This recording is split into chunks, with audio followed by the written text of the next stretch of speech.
वीरेन जी, तुम बम मारता है, चुपके से मारना है। ये मेरे शब्द नहीं, मणिपुर के मुख्यमंत्री वीरेन सिंह ने एक बातचीत के दौरान यह बताया कि भारत के गृह मंत्री ने उनसे ये बातचीत की। क्या मणिपुर के मुख्यमंत्री बम फेंकवा रहे थे मणिपुर हिंसा के दौरान?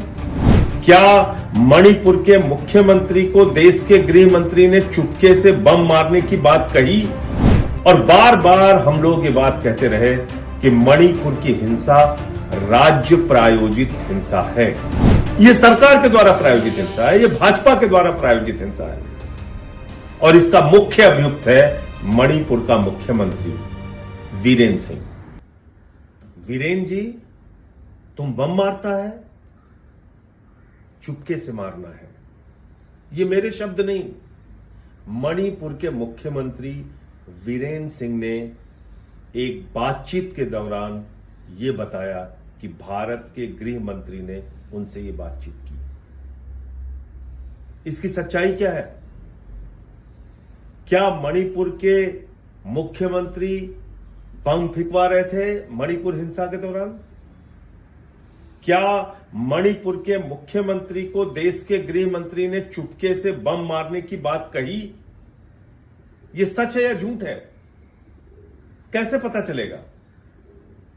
और बार बार हम लोग ये बात कहते रहे कि मणिपुर की हिंसा राज्य प्रायोजित हिंसा है, यह सरकार के द्वारा प्रायोजित हिंसा है, यह भाजपा के द्वारा प्रायोजित हिंसा है और इसका मुख्य अभियुक्त है मणिपुर का मुख्यमंत्री वीरेन सिंह।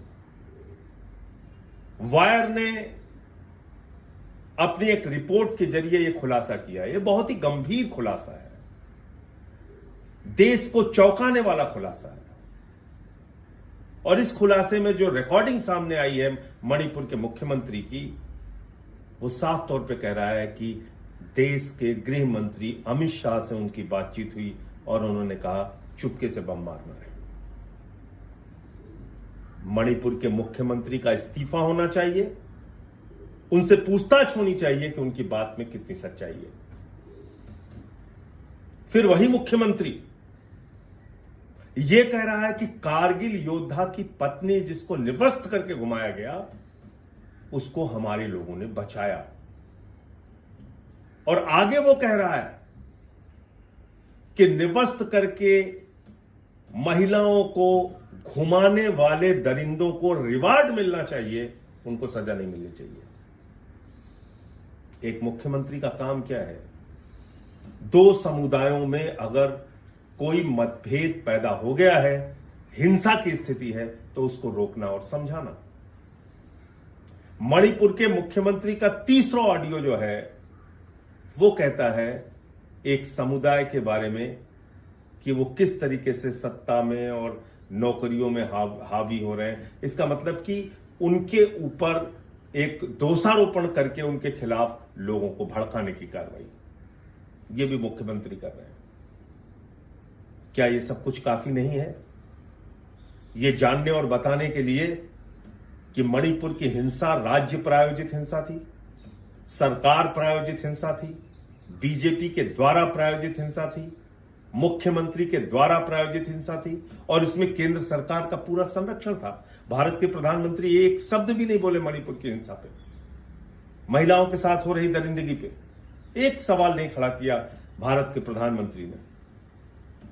ये तमाम ऐसे सवाल हैं जिसका जवाब सरकार से मांगना चाहिए और आवाज उठानी चाहिए। ये जो वीडियो सामने आया है, ये जो ऑडियो सामने आया है, ये बहुत चौंकाने वाला है और निश्चित रूप से इसके बारे में सबको एक स्वर में आवाज उठाना पड़ेगा, सरकार से सवाल पूछना पड़ेगा। जय हिंद। जय हिंद साथियों, भारतीय जनता पार्टी देश में आरक्षण को खत्म करना चाहती है।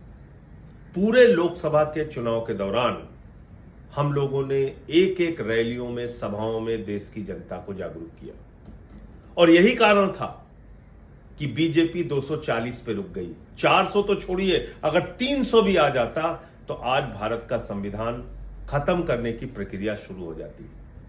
आरक्षण खत्म करने की प्रक्रिया पूरी तरीके से शुरू हो जाती। आपने इनको 240 पर रोका, लेकिन बीजेपी अपनी हरकतों से बाज नहीं आ रही। इनका एकमात्र मकसद है आरक्षण को खत्म करना। सफाई कर्मियों का आरक्षण आउटसोर्सिंग करके खत्म कर दिया। सिक्योरिटी गार्ड्स की नौकरी अलग अलग जगहों पे आउटसोर्स करके सरकारी जो नौकरियां मिलती थी खत्म कर दिया। चपरासी की नौकरी, क्लास 3 की नौकरी, क्लास 4 की नौकरी सरकारी विभागों में आउटसोर्सिंग के नाम पे खत्म कर दिया। एक सबसे बड़ी नौकरी थी जिसमें दलितों की, पिछड़ों की, आदिवासियों की भागीदारी होती थी, उसमें आरक्षण खत्म कर दिया।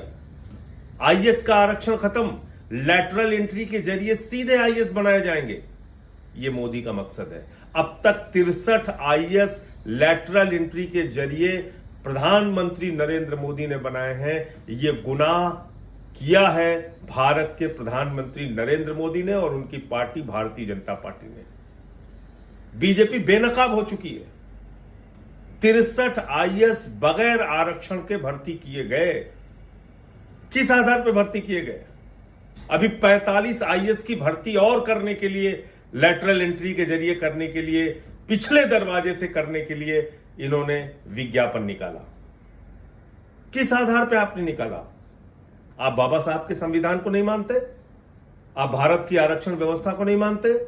आप देश में आरक्षण को खत्म करना चाहते हैं? दलितों, पिछड़ों, आदिवासियों, अल्पसंख्यकों का हक छीनना चाहते हैं? तो इसलिए जरूरी है जागना, देश को जगाना।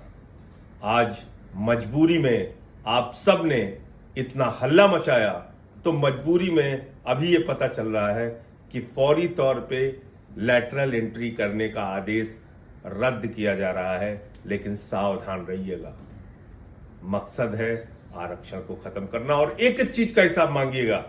69,000 शिक्षक भर्ती में क्या हुआ उत्तर प्रदेश में? 18 से 20,000 पिछड़े वर्ग के लोगों की नौकरी मारी गई, जिसमें अब राहत मिली कोर्ट से। क्या हुआ विश्वविद्यालयों के मामले में? देश के 40 केंद्रीय विश्वविद्यालयों में 80%, 90% SC, ST, OBC के और यहां तक कि फिजिकली हैंडीकैप्ड लोगों के आरक्षण के हक मारे गए हैं। वो पद खाली पड़े हुए हैं। तो इसलिए जागिए, लोगों को जगाइए, भाजपा से देश को मुक्त कराइए। जब तक बीजेपी रहेगी, आरक्षण और संविधान खत्म करने का खतरा बरकरार रहेगा।